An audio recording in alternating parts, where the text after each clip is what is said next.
हिमाचल प्रदेश सचिवालय सेवाएं कर्मचारी संगठन के नवनिर्वाचित पदाधिकारियों के शपथ ग्रहण समारोह में आज जहां मुख्यमंत्री ठाकुर सुखविंदर सिंह सुक्खू ने कहा कि राज्य सरकार की नीतियों व कार्यक्रमों को धरातल पर उतारने में सचिवालय कर्मचारियों की महत्वपूर्ण भूमिका है। उन्होंने कहा कि वर्तमान राज्य सरकार कर्मचारी, महिला तथा किसान हितैषी सरकार है। प्रदेश में वर्तमान सरकार के गठन के बाद जन कल्याण के लिए अनेक निर्णय लिए गए। प्रदेश के 1.36 लाख कर्मचारियों के प्रति मानवीय एवं सामाजिक दृष्टिकोण अपनाते हुए उनके लिए पुरानी पेंशन योजना को लागू किया गया है।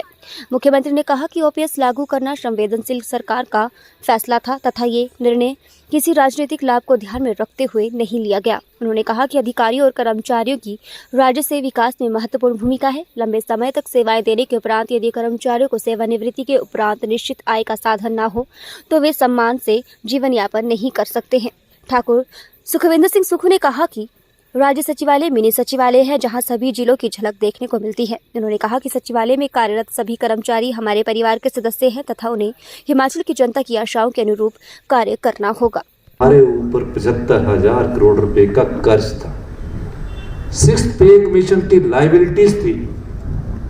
6th पे कमीशन का 10,000 करोड़ रुपया, जो भी हमारे संजीव शर्मा जी भी बता रहे थे, 10,000 करोड़ रुपए की लायबिलिटी आज भी हमारे ऊपर, सरकार के ऊपर और आप लोगों के ऊपर चढ़ी हुई है, क्योंकि आप हमारे परिवार के सदस्य हैं। हमने आपको एक वादा किया था कि हम ओल्ड पेंशन स्कीम अब अपने सरकारी कर्मचारियों को देंगे, क्योंकि मैं खुद एक कर्मचारी के घर से आता हूँ। मैं जानता हूँ कि जब कर्मचारी रिटायर हो जाता है तो किस प्रकार अपने जीवन का पालन पोषण करता है। और हमें आर्थिक संकट के बावजूद भी हिमाचल प्रदेश के सरकारी कर्मचारी अधिकारी, जिन्होंने हिमाचल के विकास की गाथा में महत्वपूर्ण भूमिका अदा की है, उन्हें हमने ओल्ड पेंशन स्कीम दी।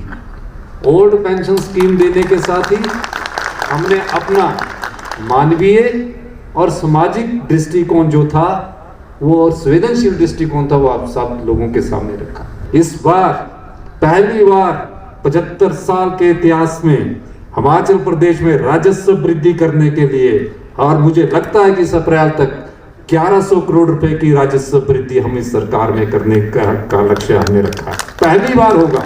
और मैं आपको इस सचिवालय परिसर में, जो मेरा घर है, मैं यहाँ का मुख्य संरक्षक हूँ और आप मेरे परिवार के लोग हैं, मैं कहना चाहता हूँ कि 10 साल में हिमाचल प्रदेश हिंदुस्तान का सबसे समृद्धशाली और अमीर राज्य होगा।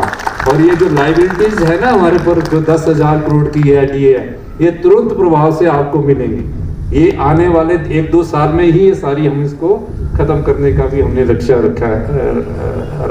कर्मचारियों की सहयोगी है, कर्मचारियों के हित की है, किसान के हित की है, महिलाओं के हित की है। और आपको मैं एक और चीज बताना चाहता हूँ, अभी हम पुलिस की भर्ती करने जाते हैं, क्योंकि कोई भी महिला जब तक समाज में कंधे से कंधे मिलाकर नहीं चलेगी तो उस उन्नति में थोड़ी कमी रह जाती है।